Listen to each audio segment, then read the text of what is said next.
Au menu de ton Automoto Express ce 19 janvier, les résultats du Dakar 2024, Hyundai parodie GTA 6, l'exploit historique de Tesla, la Porsche Carrera GT à l'arrêt et le début de la tournée d'adieu pour l'Huracan. Automoto Express, c'est parti!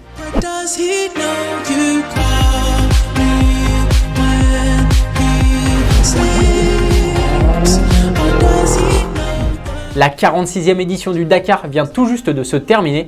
On va donc faire le point et on commence sur deux roues. Adrien Van Beveren, 3e du Dakar. Le pilote français du team Honda a tout donné pour remporter le Dakar 2024. Malheureusement, il est tombé sur un peu plus fort. Il termine 3e de l'épreuve. C'est son meilleur résultat jusqu'à présent.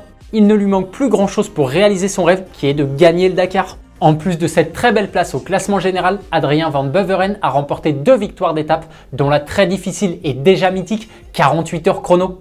Les pilotes avaient plus de 600 km à parcourir dans le sable en 2 jours sans assistance. Pour gagner une spéciale comme ça, il faut être un as en navigation. Un grand bravo à l'américain Ricky Brabec qui gagne son 2e Dakar avec 11 minutes d'avance sur le Botswanais Ross Branch et 12 minutes sur Adrien Van Beveren. Et oui, pour autant de kilomètres parcourus, ça s'est finalement joué à pas grand chose.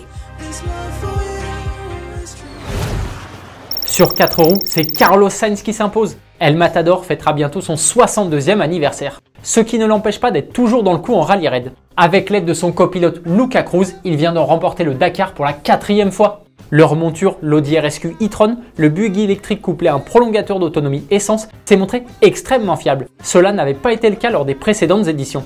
Audi tient donc enfin sa victoire tant attendue sur le Dakar. Carlos Sainz s'impose donc avec plus d'1 heure et 20 minutes d'avance. Sébastien Loeb, qui court toujours après sa première victoire, termine pour la 5e fois sur le podium. Il s'est montré très menaçant pendant toute l'épreuve avec 5 étapes gagnées. L'Alsacien ne comptait que 13 minutes de retard à 2 spéciales de la fin. Malheureusement, ses espoirs de victoire se sont envolés lors de l'avant-dernière spéciale, il a cassé un triangle de suspension. Il a perdu plus d'1 heure à réparer. Un petit mot également des Français qui ont brillé dans les autres catégories. Alexandre Giroud, double tenant du titre en quad, termine cette année 2e. Xavier de Soultret, l'ancien pilote moto, gagne quant à lui le rallye en catégorie SSV. C'est évidemment le sujet de la question du jour. Que penses-tu de cette édition du Dakar 2024? Dis-nous tout dans les commentaires. Pour lancer officiellement sa saison en WRC, Hyundai a imaginé une parodie du trailer de GTA 6. On peut donc voir Thierry Neuville et Ott Tanak, les 2 pilotes de l'écurie, mais aussi Cyril Abitboul. Le team principal de Hyundai en WRC jouait la comédie. Ça mérite le coup d'œil.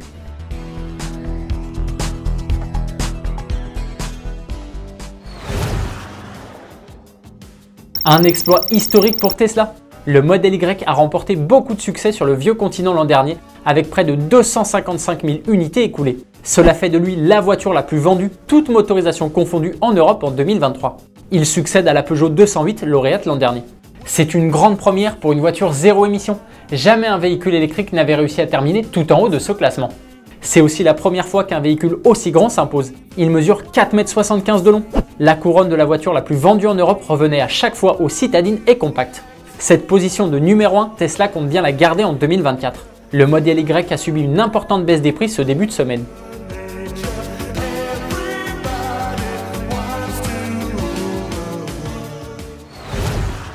La Porsche Carrera GT à l'arrêt. Les modèles qui ont été vendus aux États-Unis, soit près de 500 exemplaires, rencontrent actuellement un problème. Le constructeur conseille même de les laisser au garage pour le moment.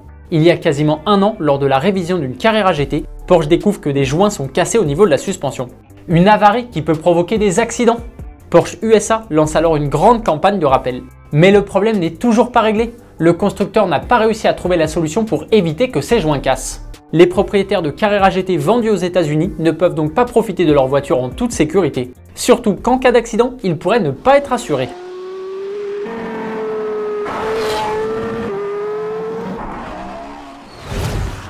La tournée d'adieu commence pour l'Huracan. Fin 2024, Lamborghini devrait officiellement dévoiler la remplaçante de l'Huracan. Le constructeur n'a pas été très bavard pour le moment, on sait seulement qu'elle sera animée par un V8 hybride rechargeable.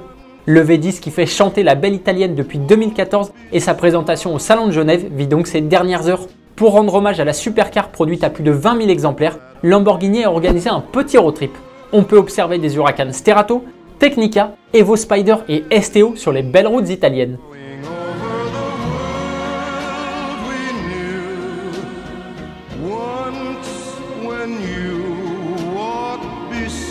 C'est le moment de revenir sur la question d'hier. On te demandait si tu aimerais que Ford produise ce pick-up électrique extrême en série. Vous n'êtes pas contraint, à condition qu'il garde son V8 d'origine.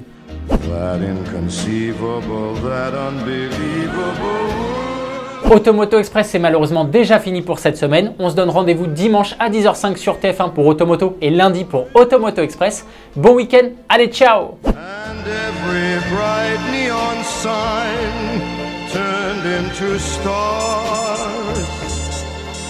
And the sun and the moon seem to be ours. Each road